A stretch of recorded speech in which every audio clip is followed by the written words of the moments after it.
morning, students. Today we are going to discuss with another topic, that is the defect in the solids.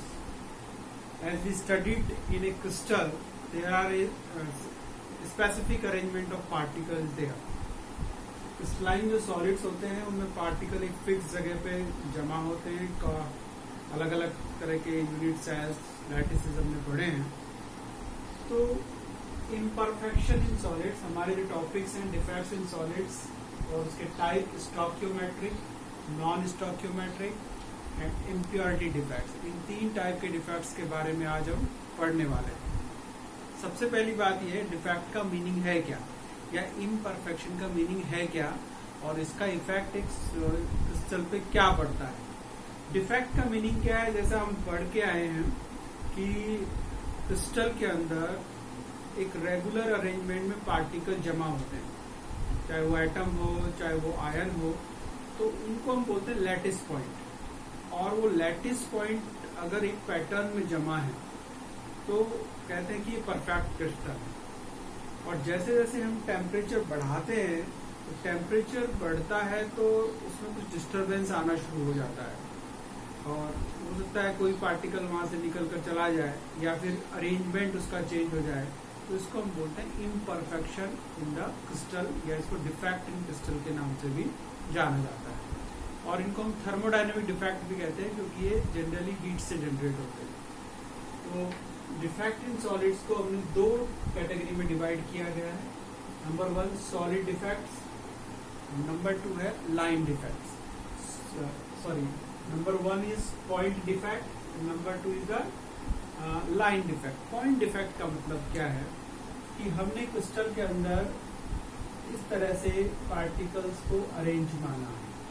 Particle constituent particle इस तरह से arrange होते हैं और इनको हमने पॉइंट माना है, लैटिस पॉइंट. ये पार्टिकल या कॉन्स्टिट्यूएंट पार्टिकल जो है इसको हमने पॉइंट माना है, जिसको हम लैटिस पॉइंट कहते हैं. अगर इनमें से कोई एक पॉइंट अपनी जगह से गायब हो जाए, चला जाए, तो उसकी वजह से एक डिफेक्ट क्रिएट होगा जिसको हम पॉइंट डिफेक्ट कहेंगे.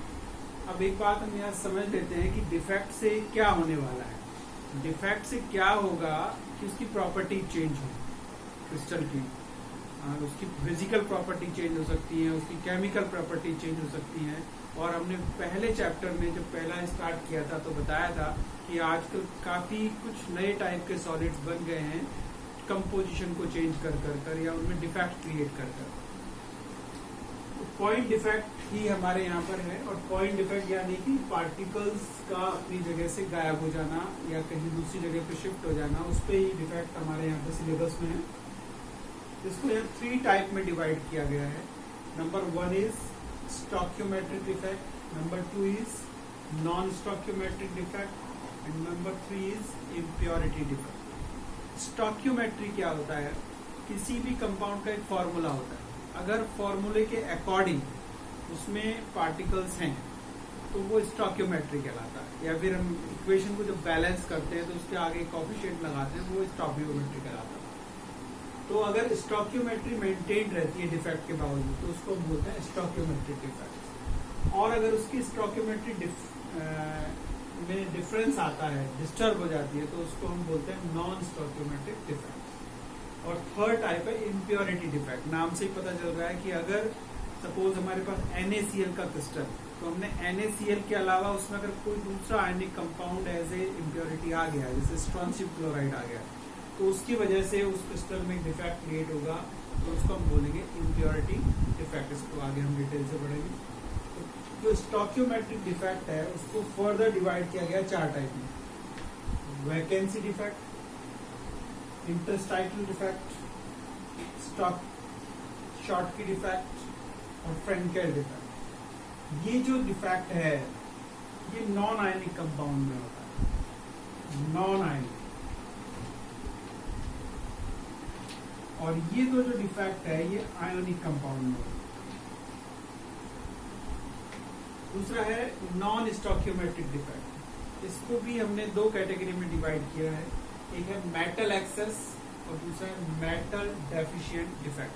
मेटल एक्सेस नाम से पता चल रहा है कि यहाँ पर मेटल का जो अमाउंट है in comparison to non metal या पॉजिटिव आयन का जो अमाउंट है वो in comparison to negative ion थोड़ा ज्यादा होगा। इसकी दो वजह हो सकती है, due to the anionic vacancies. Anionic यानी कि अगर एनायन अपनी पोजीशन से गायब हो जाएगा तो उसकी वजह से ये डिफेक्ट क्रिएट हो सकता है। और दूसरा है प्रेजेंस ऑफ एक्स्ट्रा कैटायन। अगर एक्स्ट्रा कैटायन वहाँ मौजूद है तो उसकी वजह से भी डिफेक्ट हो सकता है।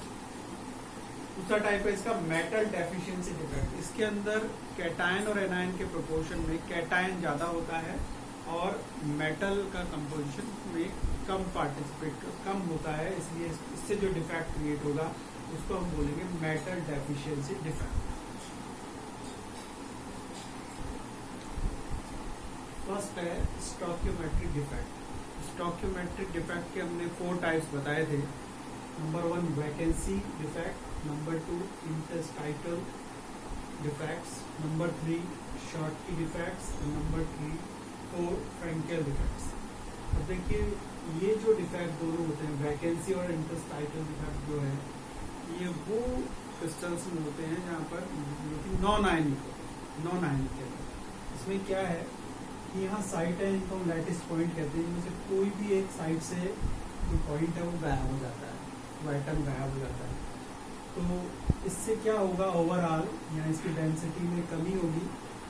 इस वाले डिफेक्ट की वजह से जो क्रिस्टल की डेंसिटी है वो कम हो जाती है। दूसरा जो है इंटरस्टाइटल डिफेक्ट है। इसमें क्या है कि जो पार्टिकल अरेंज होते हैं उनके बीच में गैप होता है। लास्ट कई सारे लेक्चर्स में हमने पढ़ा है, बीच में गैप होता है, इसको हम बोलते हैं इंटरस्टाइटल पॉइंट होल। तो यहाँ पे क्या है कि कोई भी एक आकर इसमें इंटरस्टाइटल में आ जाता है। यहाँ इस डिफेक्ट की वजह से यहाँ पर एक्स्ट्रा आयन यहाँ पर आ जाएगा, तो इससे एक डिफेक्ट क्रिएट होगा। यानी जितने होने चाहिए उससे एक एक्स्ट्रा इसमें आ गया है। जब एक्स्ट्रा आ गया है तो इसका मतलब डेंसिटी पहले से बढ़ गई है, तो इसमें डेंसिटी कम हो रही है और इसके अंदर जो डेंसिटी है वो बढ़ रही है। थर्ड टाइप है शॉर्टकी डिफेक्ट। शॉर्टकी डिफेक्ट ये जो नाम दिया गया है वो ये साइंटिस्ट के नेम पर है जिन्होंने इन डिफेक्ट को सर्च आउट किया, शॉर्टकी और फ्रैंकेल। शॉर्टकी डिफेक्ट में क्या है, देखिए शॉर्टकी डिफेक्ट में यहाँ पर पहली बात तो ये किस टाइप के क्रिस्टल्स में होता है। ये वो क्रिस्टल्स में होता है जहाँ पर आयंस का जो साइज है, पॉजिटिव और नेगेटिव आयन का साइज है, जो लगभग सिमिलर होता है। तो इसमें क्या करता है कि एक पॉजिटिव आयन यानी कैटायन और एक एनायन अपनी जगह से गायब हो जाता है और माना जाता है कि वो सरफेस पे चला जाता है। ठीक है, तो इसकी वजह से क्या होगा, ओवरऑल डेंसिटी कम होगी। तो इस डिफेक्ट के अंदर डेंसिटी कम होती है और ये जनरली उन क्रिस्टल्स में होता है जिनका कोऑर्डिनेशन नंबर ज्यादा होता है, हाई कोऑर्डिनेशन नंबर वाले में होता है। एग्जाम्पल है NaCl, KCl, CsCl, AgBr। अब आते हैं हम फ्रैंकेल डिफेक्ट्स पर।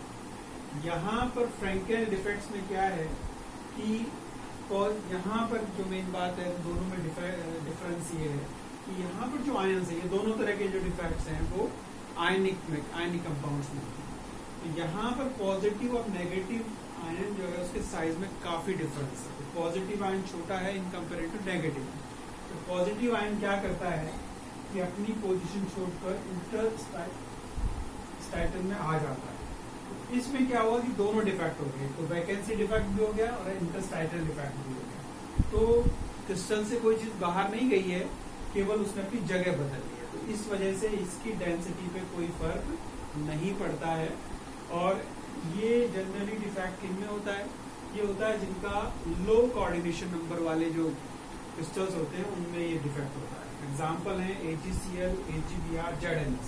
इम्पोर्टेंट बात यह है कि AgBr एक ऐसा एग्जाम्पल है जिसके अंदर शॉर्टकी और फ्रैंकेल दोनों तरह के डिफेक्ट पाए जाते हैं। ये काफी इम्पोर्टेंट है और पूछा जाता है।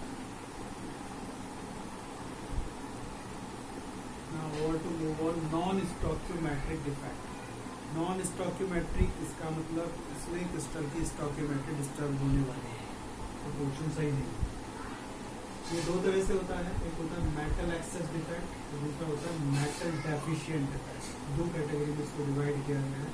इसमें एक में जिसमें मेटल एक्सेस अमाउंट में होता है और दूसरा वो जिसमें मेटल डेफिशिएंट अमाउंट होता है, नॉन मेटल ज़्यादा अमाउंट होता है।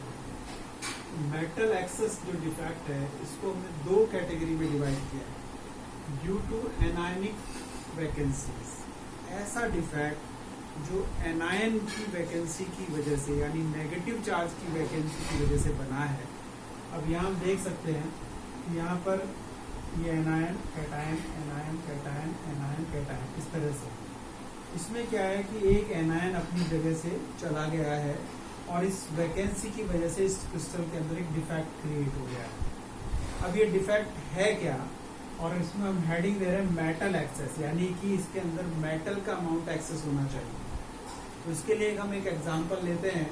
पहली बात ये देख लेते हैं इस डिफेक्ट का इफेक्ट क्या होता है। इस डिफेक्ट की वजह से जो NaCl है उसके अंदर जो येलो कलर कभी हमें दिखाई देता है, अगर एक्सेस में उसमें सोडियम अवेलेबल है तो उसको येलो कलर का होगा। इसी तरह LiCl में अगर लिथियम का अमाउंट ज्यादा है प्रोपोर्शनल तो पिंक कलर का होगा। इसी तरह KCl के अंदर वायलेट कलर का होगा। होता क्या है, हमारे पास अगर NaCl का क्रिस्टल है और हम उसको सोडियम वेपर के साथ हीट कर रहे हैं तो सोडियम वेपर ऊपर रहेगी, होगा क्या, यहाँ से एक Cl माइनस निकलकर ऊपर चला जाएगा और NaCl बनाएगा। मतलब यहाँ से Cl माइनस गया तो ऊपर हमारे पास Na है, तो ये Na क्या करेगा, Na प्लस में कन्वर्ट होगा और एक इलेक्ट्रॉन रिलीज करेगा। तो जो Na प्लस बना और जो Cl माइनस यहाँ से गया था, दोनों मिलकर Na प्लस और Cl माइनस बना लेंगे और जो एक्सेस इलेक्ट्रॉन है वो वहां आ जाएगा जहां पर से Cl गया हुआ है। इस जहाँ पर ये है इसको हम बोलते हैं एफ सेंटर, और एफ सेंटर का मतलब होता है कलर सेंटर। ये एक जर्मन वर्ड से लिया गया है एफ, तो इसका मतलब कलर जनरेटिंग होता है। क्यों होता है, क्योंकि जब आप इसको टेम्परेचर दोगे तो इलेक्ट्रॉन ट्रांजिशन करेगा और ट्रांजिशन करेगा तो कोई न कोई कलर शो करेगा। दूसरा है हमारा प्रेजेंस ऑफ एक्स्ट्रा कैटायन। पहला था ड्यू टू द एनायन की वैकेंसी, या तो एनायन कम हो जाए या फिर एक्स्ट्रा कैटायन आ जाए। तो इसका एग्जांपल है तो जिंक ऑक्साइड है वो व्हाइट कलर का होता है रूम टेम्परेचर। अगर हम इसको हीट कर दें तो ये रिएक्शन होगी, ये टूट जाएगा और इसमें से ऑक्सीजन छूट जाएगी। तो ऑक्सीजन जब वहां से चली जाएगी क्रिस्टल में से तो ऑब्वियसली हमारे पास क्या होगा, Zn+2 इलेक्ट्रॉन। अब ये Zn+2 और 2 इलेक्ट्रॉन जो हैं वो कहाँ जाएंगे, वो जो इंटरस्टाइट, ये जो हमारा इंटरस्टाइटल पार्ट जो होता है, तो एक जगह Zn+2 आ जाएगा और नेबरिंग में कहीं इलेक्ट्रॉन आ जाएगा। तो इसकी वजह से क्या हुआ कि क्रिस्टल के अंदर जो मेटल है वो एक्सेस अमाउंट में आ गया। That's why it is known as metal excess defect, और इसी ये जिंक ऑक्साइड में मिलता है। नेक्स्ट है उसकी वजह मेटल डेफिशिएंसी की वजह से। मेटल डेफिशिएंसी क्या है, बहुत सारे ऐसे इनऑर्गेनिक कंपाउंड हमारे पास हैं जिनमें स्टोइकियोमेट्रिक कंपोजिशन से इसको बनाना पॉसिबल नहीं है। जिनमें से एक एग्जांपल है FeO, फेरिक ऑक्साइड। तो इसमें इसका रीजन क्या है और होता है तो इसको कैसे मेंटेन करते हैं। देखिए Fe जो है Fe+2 में भी होता है और Fe+3 में भी होता है। तो इसमें क्या है, कई Fe+2 जो है वो Fe+3 से रिप्लेस हो जाता है इलेक्ट्रिकल न्यूट्रलिटी बनाए रखने के लिए। तो अगर हम अरेंज करना चाहें तो Fe+2 अगर जमाते हैं और उसकी जगह Fe+3 लगाते हैं तो ऑब्वियसली Fe3 का नंबर कम होगा। तो जब Fe3 का नंबर कम होगा तो इससे से उस क्रिस्टल के अंदर मेटल की डेफिशिएंसी क्रिएट हो जाएगी और उसकी वजह से उसकी स्टोइकियोमेट्री डिस्टर्ब होगी। That's why it is considered as the non stoichiometric defect. तीसरा हमारा टाइप है, देखिए हमने 3 टाइप पढ़े थे, स्टोइकियोमेट्रिक, नॉन स्टोइकियोमेट्रिक और एक था इम्प्योरिटी डिफेक्ट। वो है लास्ट वाला इम्प्योरिटी डिफेक्ट। इम्प्योरिटी डिफेक्ट क्या है कि कोई भी हमारे पास क्रिस्टल किसी भी कंपाउंड का, उसमें हम कोई दूसरा कंपाउंड ऐड कर देते हैं तो उसकी वजह से भी उसमें डिफेक्ट क्रिएट हो जाता है। जैसे कि मोल्टन NaCl, सोडियम क्लोराइड हमारे पास है, अगर इसके अंदर थोड़े अमाउंट में स्ट्रोंशियम क्लोराइड मौजूद है तो उसमें एक डिफेक्ट क्रिएट होगा। रीजन क्या है कि सोडियम +1 पॉजिटिव एक वैलेंसी होती है इसकी, और स्ट्रोंशियम +2। अगर हम यहाँ स्ट्रोंशियम इसमें डालेंगे तो जहां जहां पर कैटायन है वहां पर स्ट्रोंशियम आना शुरू करेगा।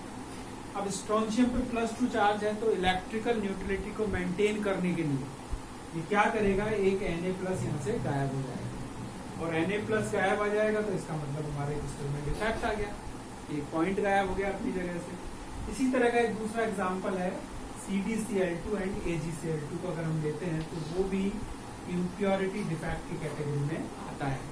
अब इन डिफेक्ट की वजह से इफेक्ट क्या आता है, कई आयनिक कंपाउंड कलर शो करने लगते हैं, कई मैग्नेटिक प्रॉपर्टी, जैसे ये कंपाउंड हमने डिस्कस किया तो ये मैग्नेटिक प्रॉपर्टी शो करेगा क्योंकि यहाँ पर फ्री इलेक्ट्रॉन है, this is paramagnetic in nature, और as well as it is also conductor of electricity, that is the reason. तो डिफेक्ट की वजह से कई सारी फिजिकल और केमिकल प्रॉपर्टीज क्रिस्टल की, सॉलिड्स की चेंज हो जाती है।